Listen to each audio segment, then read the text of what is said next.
أخذا من الشيوخ ومن السادات الكرام ومن الطلبة الأعزاء أبناء الحوزة العلمية وغير أبناء الحوزة العلمية، وبفضل وجهود الأساتذة الكرام أخص بالذكر شيخنا العزيز الشيخ صابر وبقية الأخوة قراء القرآن، وأذكر الأخ الفاضل السيد محمد جزاه الله خيرا على ما قام به من هذا الجهد الكبير.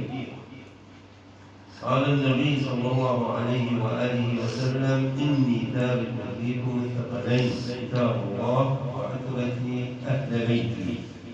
كتاب الله هو المصدر الأول للدولة الإسلامية وللدين الإسلامي.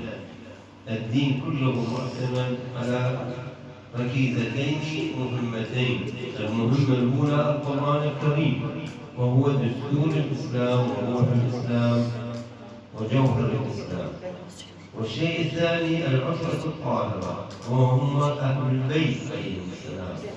أهل البيت ترجمان القرآن، أهل البيت روح القرآن، أهل البيت هم لسان القرآن، أهل البيت الطريق إلى القرآن، أهل البيت ظاهر القرآن وباطن القرآن، هم أهل البيت الأصمد.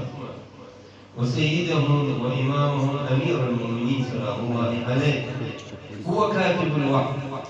ما يبذله هؤلاء الأعداء الخبثاء يقولون كاتب الوحي معاوية بن أبي سفيان لعنة الله عليه، وألقاه في شر خبيث.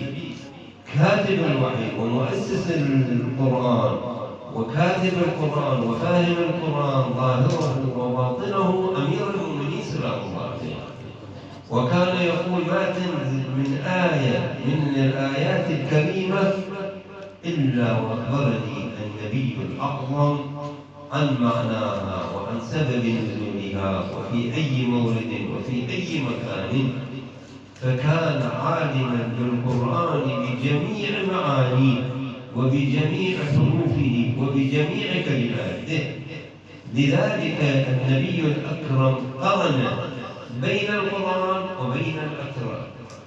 هذه يجب طلاب العلم يلتفتون إلى نقطة جميلة، إن هذه المقارنة بين الاثنين يدل على أمور مهمة. الأمر الأول: لا يمكن النبي يقرن شيء فيه باطل، وهذا يدل على عصمة أهل البيت عليهم السلام، إنهم معصومون من الزلل والخطأ كما القرآن الكريم معصوم ومن الخطأ والزلل. فإلا لا يمكن للنبي أن يقارن بين اثنين ويدمج الأول مع الثاني القرآن والعترة، إلا أن علم أن العترة هم روح القرآن الكريم. ولضيق الوقت وبما أنه موجود هناك جوائز تكريمية إلى الأخوان الأعزاء، نختصر الكلام بشيء مفيد.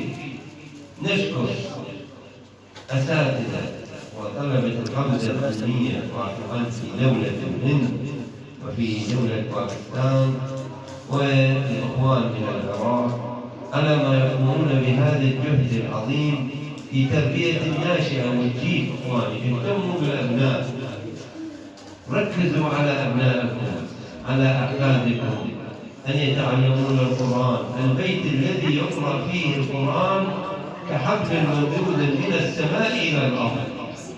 كل بيت يقرأ فيه القرآن تطرد منه الشياطين. كل بيت فيه يقرأ القرآن يكون بيت هادئا ما فيه اضطراب ولا فيه مشاكل ولا فيه قلاقل، يكون بيتا مباركا معتزا بذكر الله عز وجل. هذه الختمة إن شاء الله السنة القادمة تكون أكبر وأوسع، وتكونون الجميع بصحة جيدة وبروح طيبة إن شاء الله وبعافية وسلامة إن شاء الله، وأن يدفع عنكم وعنا كل بلاء وكل سوء، وأن يجعلكم إن شاء الله موالين ومدافعين وناهضين براية علي بن أبي طالب عليه أفضل الصلاة والسلام لأن الإسلام كل الإسلام، روح الإسلام بشخصيتين عظيمتين بعد النبي، علي والحسين. فالحسين حفظ لنا القرآن الكريم، دمه الزكي، دمه العاطر، هو الذي أوجدنا إلى هذه اللحظة أن نتكلم وننطق بالقرآن الكريم.